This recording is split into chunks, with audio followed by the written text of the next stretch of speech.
Good morning class. आज 11 जनवरी है और आज हम सब्जेक्ट वर्ब एग्रीमेंट के लास्ट 3 रूल्स करेंगे। ठीक है, ये सब्जेक्ट वर्ब एग्रीमेंट का पोर्शन हमारे सिलेबस के अकॉर्डिंग कंप्लीट हो जाएगा। ठीक है, लास्ट 3 रूल्स हम कर रहे हैं आज सब्जेक्ट वर्ब एग्रीमेंट के, क्योंकि वो पेजेस भी मैंने छुड़ाए थे तो शायद वो भी कंप्लीट हो गए होंगे। तो अब देखिए, लास्ट 3 रूल्स हैं आज के।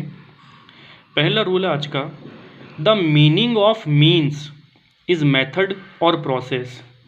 देखो, मीनिंग ऑफ मीन्स एक क्रिया है जिसका मतलब क्या होता है, मेथड या प्रोसेस, तरीका। ठीक है, मीन्स का मीनिंग क्या होता है, मीन्स का मीनिंग क्या होता है, मेथड या प्रोसेस। अगर मेथड या प्रोसेस के सेंस में मीन्स का मीनिंग आ रहा है, अगर मेथड या प्रोसेस के सेंस में मीन्स का मीनिंग आ रहा है, ठीक है, तो इसको हम सिंगुलर भी मान सकते हैं, सिंगुलर सब्जेक्ट भी मान सकते हैं और प्लूरल सब्जेक्ट भी मान सकते हैं। ठीक है, अगर मेथड या प्रोसेस के सेंस में मीन्स का मीनिंग आ रहा है तो हम इसे सिंगुलर या प्लूरल दोनों ही सब्जेक्ट मान सकते हैं। और अगर हमारा सिंगुलर, अगर हम इसको सब्जेक्ट मान रहे हैं तो सिंगुलर वर्ब आएगी, और अगर प्लूरल सब्जेक्ट मान रहे हैं तो प्लूरल वर्ब आएगी। देखिए यहाँ पर एग्जाम्पल लिखा हुआ है, this means of travelling dash is are not fit for मी।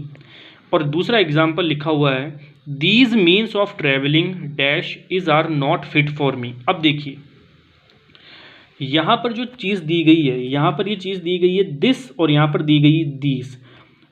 हम जब डेमोन्स्ट्रेटिव एडजेक्टिव पढ़ते हैं, ठीक है, तो दिस का दीज में बदलता है और दैट का दोज में बदलता है। दिस सिंगुलर को रिप्रेजेंट करता है और दैट भी सिंगुलर को रिप्रेजेंट करता है। दीज और दोज प्लूरल को रिप्रेजेंट करते हैं। ठीक है, लेकिन यहाँ पर ये जो मीन्स लिखा हुआ है, यहाँ पर ये जो मीन्स लिखा हुआ है, इसका मतलब क्या होता है, इसका मतलब होता है माध्यम या तरीका। देखो, मेथड का मतलब माध्यम या प्रोसेस का मतलब तरीका। ठीक है, मीन्स का मतलब तो चेंज नहीं हुआ ना, मीन्स का मतलब तो चेंज हुआ ही नहीं। यही तो बात बोल रहा है कि अगर मीन्स का मतलब मेथड या प्रोसेस के सेंस में हो, माध्यम या तरीके के सेंस में हो, तो इसको हम सिंगुलर भी मान सकते हैं और प्लूरल भी मान सकते हैं। और इसी के हिसाब से हम सिंगुलर वर्ब या प्लूरल वर्ब भरेंगे। लेकिन हमें थोड़ा सा यहाँ पर भी ध्यान देना होगा, दिस का मतलब होता है यह, मतलब एक के लिए बात की गई है यहाँ पर, और दिस का मतलब होता है वे, मतलब एक से ज़्यादा के लिए बात की गई है यहाँ पर। ठीक है, दिस और दीज हमारे डेमोन्स्ट्रेटिव प्रोनाउन है। दिस चेंज होता है दीज में और दैट चेंज होता है दोज में। तो दिस तो रिप्रेजेंट करेगा सिंगुलर एंटिटी को और दीज रिप्रेजेंट करेगा प्लूरल एंटिटी को। लेकिन यहाँ पर याद रखना कि यहाँ पर मीन्स का मतलब चेंज नहीं हुआ है। मीन्स का मतलब यहाँ पर दोनों ही है, मेथड या प्रोसेस, तरीका, मतलब ट्रेवलिंग का तरीका। ठीक है, तो दिस मीन्स ऑफ ट्रेवलिंग, यहाँ पर दिस के हिसाब से हम क्या भरेंगे, इज भरेंगे। मीन्स का मतलब तो वही है, मेथड या प्रोसेस। और दीज मीन्स ऑफ ट्रैवलिंग, यहाँ पर मीन्स का मतलब तो यही है, मेथड और प्रोसेस, लेकिन दीज किसको डिनोट करेगा, प्लूरल को डिनोट करेगा। तो हम यहाँ पर किसको डिनोट करेंगे, आर को। अब इसका पूरा वापस पढ़ लेते हैं। This means of travelling is not fit for मी, मतलब यात्रा करने का यह जो तरीका है या यह जो प्रोसेस है वो मेरे लिए फिट नहीं है। ठीक है, अब इसको पढ़ते हैं। These means of travelling are not fit for me, यात्रा करने के ये जो तरीके हैं, यहाँ पर तो क्या था, यह जो तरीका है, और यहाँ पर क्या है, ये यात्रा करने के ये जो तरीके हैं वे मेरे लिए फिट नहीं है। ये जो तरीके हैं का मतलब तरीके बोल रहा है, तरीका नहीं बोल रहा है, तरीके बोल रहा है। ये तरीके मतलब प्लूरल के लिए बोल रहा है। तो हम यहाँ पर क्या किसको टिक करेंगे, आर को टिक करेंगे। समझ में आ गई यहाँ की बात। तो अगर मीन्स का मतलब मेथड या प्रोसेस के सेंस में है तो हम उसे सिंगुलर भी मान सकते हैं और प्लूरल भी मान सकते हैं, लेकिन हमें यहाँ पर यह ध्यान देना पड़ेगा कि दिस है या दीस है। ठीक है, अब देखो यहाँ पर एक नोट लिखा हुआ है जो समझने लायक है। But means also denotes income, source of income, property, wealth. लेकिन मीन्स का मतलब आय या आय का तरीका या धन या संपत्ति भी होता है। मीन्स का मतलब क्या होता है, देखो यहाँ पर तो मीन्स का मतलब क्या था, मेथड या प्रोसेस। लेकिन अगर मीन्स का मतलब धन, संपत्ति, या आय के सेंस में हो रहा है, ठीक है, धन संपत्ति या आय के सेंस में हो रहा है, तब हम इसे प्लूरल सब्जेक्ट मानेंगे। तब हम इसे क्या मानेंगे? प्लूरल सब्जेक्ट मानेंगे। और जब सब्जेक्ट हमारा प्लूरल होगा तो वर्ब भी कैसी आएगी? प्लूरल ही आएगी, न कि सिंगुलर आएगी। समझ में आई मेरी बात? अब देखिए यहाँ तक, his means dash very small, हम यहाँ पर किसको टिक करेंगे? आर को। मतलब his means are very small, उसकी आमदनी बहुत कम है। आमदनी का मतलब क्या होता है? आय। तो अगर मीन्स का मतलब मेथड या प्रोसेस के सेंस में आ रहा है तो इसे सिंगुलर भी मान सकते हैं और प्लूरल भी मान सकते हैं। लेकिन अगर मीन्स का मतलब इनकम, वेल्थ या प्रॉपर्टी के सेंस में आ रहा है तब हम उसे प्लूरल सब्जेक्ट ही मानेंगे और उसके साथ प्लूरल वर्ब ही आएगी। अब आप यहाँ तक का स्क्रीनशॉट ले लीजिए पहले, ठीक है। अब हम नेक्स्ट रूल कर रहे हैं। ये पहला रूल हो गया आज का। अब देखिए दूसरा रूल आज का, if the subject of the sentence is following, if the subject of the sentence follows, यहां पर फॉलोज आएगा, follows following structure, following structure, if the subject of the sentence follows following structure, अगर किसी sentence का subject इस वाले structure को follow कर रहा है। किस वाले स्ट्रक्चर को? कि सबसे पहले नाउन हो और हम जानते हैं कि नाउन को ही हम सब्जेक्ट कहते हैं, फिर ऑफ दिया हुआ हो और फिर वापस नाउन हो और हम जानते हैं कि नाउन को ही सब्जेक्ट कहते हैं। तो अब ऐसी कंडीशन में हम वर्ब किसके हिसाब से भरेंगे? क्योंकि यहाँ पर तो दो नाउन हो गए, दो नाउन का मतलब दो सब्जेक्ट हो गए, ठीक है। तो ऐसी कंडीशन में अगर किसी सेंटेंस का सब्जेक्ट इस तरीके से आ रहा है कि जहाँ पर ऑफ लिखा हुआ है और ऑफ के पहले नाउन है कोई और ऑफ के जस्ट बाद में भी कोई नाउन है, तो इस कंडीशन में हम पहले वाले नाउन के हिसाब से क्या भरेंगे? वर्ब भरेंगे। पहले वाले नाउन के हिसाब से वर्ब भरेंगे। अगर हमारा पहला वाला नाउन या सब्जेक्ट सिंगुलर होगा तो हम ब्लैंक स्पेस में भी सिंगुलर पे ही टिक करेंगे, और अगर हमारा पहला वाला सब्जेक्ट प्लूरल होगा तो हम ब्लैंक स्पेस में भी प्लूरल को ही पुटअप करेंगे। तो अगर किसी सेंटेंस का स्ट्रक्चर अगर किसी सेंटेंस का स्ट्रक्चर इस स्ट्रक्चर को फॉलो करता है कि जहाँ पर नाउन आ रहा है, फिर ऑफ लिखा हुआ है, फिर वापस नाउन आ रहा है, तो पहले वाले नाउन के हिसाब से हम क्या करेंगे? वर्ब को पुटअप करेंगे। आप यहाँ तक का स्क्रीनशॉट ले लीजिए, फिर हम नेक्स्ट पेज पे आते हैं, ठीक है। अब देखिए नेक्स्ट पेज पे क्या है, ये है एग्जाम्पल दिया हुआ है, the students of this class. अब देखो द स्टूडेंट्स तो हमारा पहला वाला नाउन हो गया, फिर ऑफ आ गया और फिर दिस क्लास आ गया, ठीक है।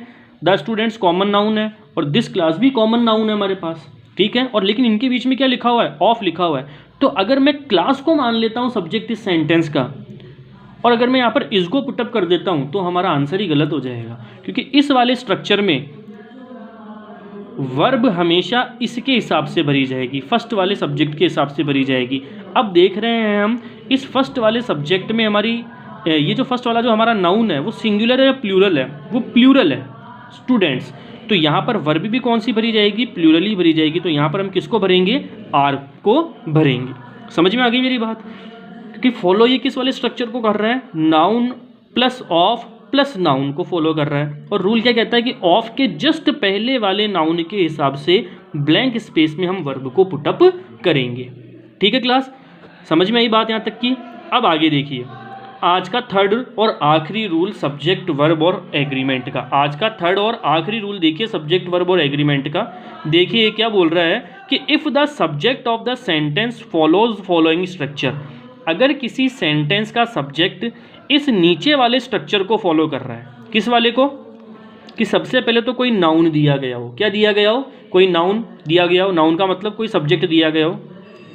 फिर एपोस्ट्रोफी का साइन हो। देखो एपोस्ट्रोफी वर्ड तो है लेकिन इसका सिर्फ सिंबल होता है। ये एपोस्ट्रोफी जैसे हम लिखते हैं ना, जैसे अगर मैं लिखूँ यहाँ पर राम्स, अगर मैं ये लिख रहा हूँ राम्स, तो यहाँ पर ये वाला जो साइन है इसको हम एपोस्ट्रोफी कहते हैं, ठीक है। समझ में आ गई बात? नाम बहुत बड़ा है लेकिन इसका, और याद रखना एपोस्ट्रोफी किस चीज़ को शो करती है? पजेसिव को शो करती है, पजेशन को शो करती है।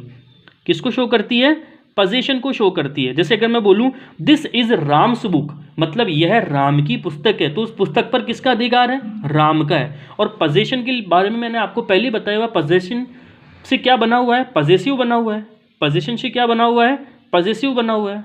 समझ में आई बात? तो अब देखिए यहाँ तक ये क्या बोल रहा है कि अगर इस नीचे वाले स्ट्रक्चर में सबसे पहले कोई नाउन दिया गया हो, फिर एपोस्ट्रोफी का साइन हो, या एपोस्ट्रोफी के साइन के साथ एस हो, अगर समझ रहे हो, अगर कोई क्या दिया गया है? नाउन दिया गया है, या एपोस्ट्रोफी का साइन है, या एपोस्ट्रोफी के साइन के साथ क्या लिखा हुआ है? एस लिखा हुआ है, और फिर लास्ट में वापस क्या है? नाउन है। समझ रहे हो मेरी बात? और इसको शॉर्ट में मैंने इस तरीके से लिख दिया है, फॉर्मूला एक ही है कि कोई नाउन है और उस नाउन में या तो एपोस्ट्रोफी का साइन लगा हुआ है, या उस नाउन के साथ एपोस्ट्रोफी के साइन के साथ क्या लगा हुआ है? एस लगा हुआ है, और वापस क्या दिया गया है हमारे को? कोई ना कोई क्या दिया गया है? नाउन दिया गया है। तो इस वाली कंडीशन में ये दोनों ही फॉर्मूले एक हैं, याद रखना, दोनों ही फॉर्मूले एक हैं, लेकिन मैंने इसको अलग अलग तरीके से लिख दिया है, क्योंकि एपोस्ट्रोफी यहाँ पर लिखा हुआ है, यहाँ पर लिखा हुआ है। अगर इतने लंबे स्ट्रक्चर में समझ में नहीं है तो उसको मैंने शॉर्ट कर दिया है कि अगर कोई नाउन दिया गया है और उसके अंदर एपोस्ट्रोफी का साइन लगा हुआ है, या कोई नाउन दिया गया है जिसके अंदर एपोस्ट्रोफी का साइन भी लगा हुआ है और एस भी लगा हुआ है, जैसे यहाँ पर मैंने लिखा है राम्स, एपोस्ट्रोफी का साइन भी लगा हुआ है और एस भी लिखा हुआ है, ठीक है, और फिर वापस कोई नाउन दिया गया है, तो ऐसे वाले स्ट्रक्चर में हम वर्ब हमेशा लास्ट वाले नाउन के अकॉर्डिंग पुटअप करेंगे, लास्ट वाले नाउन के अकॉर्डिंग पुटअप करेंगे। अगर हमारा लास्ट वाला नाउन सिंगुलर है तो हम सिंगुलर वर्ब को पुटअप करेंगे, और अगर हमारा लास्ट वाला नाउन प्लूरल है तो हम प्लूरल वर्ब को पुटअप करेंगे। अब देखिए एग्जाम्पल, देखिए यहाँ पे यहाँ लिखा हुआ है राम्स बुक, ठीक है। अब देखो राम, ये पहला नाउन हो गया हमारा, राम हमारा क्या हो गया? पहला नाउन हो गया।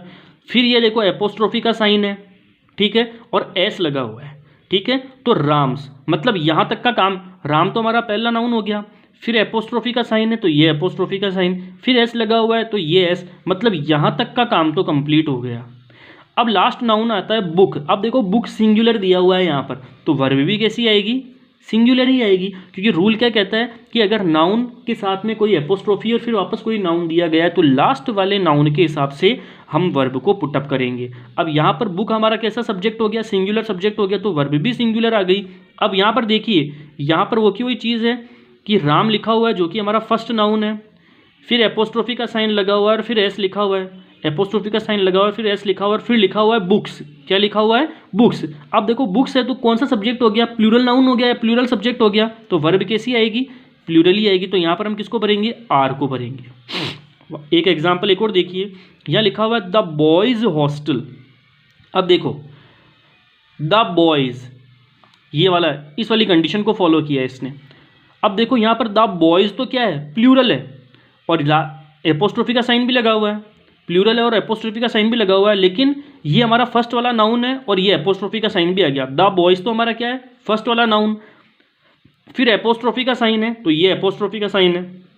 अगर इस एपोस्ट्रोफी के साइन के बाद में एस लगा हुआ होता तो ये वाली कंडीशन होगी, लेकिन अगर एपोस्ट्रोफी के साइन के पहले एस लगा हुआ है तो इट मीन्स ये पहले वाला जो सब्जेक्ट है वो प्लूरल है, ठीक है। अब देखो द बॉयज, फिर द बॉयज हमारा पहला वाला नाउन हो गया, फिर ये एपोस्ट्रोफी का साइन हो गया, और दूसरा नाउन क्या दिया गया है? हॉस्टल। अब देखो हॉस्टल सिंगुलर है या प्लूरल है? हॉस्टल्स नहीं लिखा हुआ है, सिंगुलर लिखा हुआ है, इस वजह से यहाँ पर क्या भरेंगे? इज भरेंगे, ठीक है। नेक्स्ट में आइए, अब लिखा हुआ है व्यूमेन्स कॉलेज।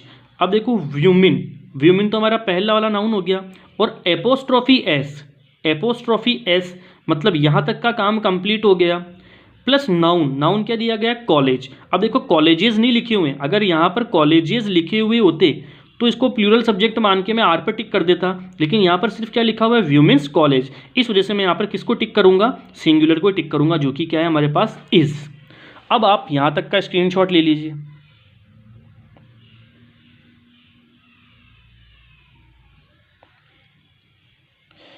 ठीक है क्लास, तो ये हमारे सब्जेक्ट वर्ब एग्रीमेंट के जितने भी रूल थे वो सब कंप्लीट हो चुके हैं अकॉर्डिंग टू योर सिलेबस। आपके सिलेबस के अकॉर्डिंग जितने भी रूल थे या उनसे कई ज़्यादा रूल हमने कंप्लीट कर लिए हैं। अब हम नेक्स्ट क्लास में हमारे नए चैप्टर को शुरू करेंगे जो कि ग्रामर का ही होगा। हमारे ग्रामर के अंदर ज़्यादा फोकस रहेगा, ठीक है, ताकि आपकी ग्रामर बहुत अच्छी तरीके से कंप्लीट हो जाए। सभी को ये वर्क अपनी नोटबुक के अंदर करना ही है, समझ रहे हो? करना ही है। For class 7th, specially for class 7th को तो करना ही है, ठीक है। और अगर दूसरी क्लास वाले भी करते हैं तो इनमें उनका कोई नुकसान नहीं, आगे उनके काम ही आने वाली चीज़ है, क्योंकि इतना डीपली जाकर आपको इतनी नॉलेज आई थिंक कोई दे नहीं सकता इतना डीपली जाके, तो आपको इस चीज़ को बहुत ध्यान से समझना है, ठीक है क्लास। तो आज हम इतना ही पढ़ेंगे, बाकी का हम पढ़ेंगे नेक्स्ट क्लास में, तब तक के लिए थैंक्स।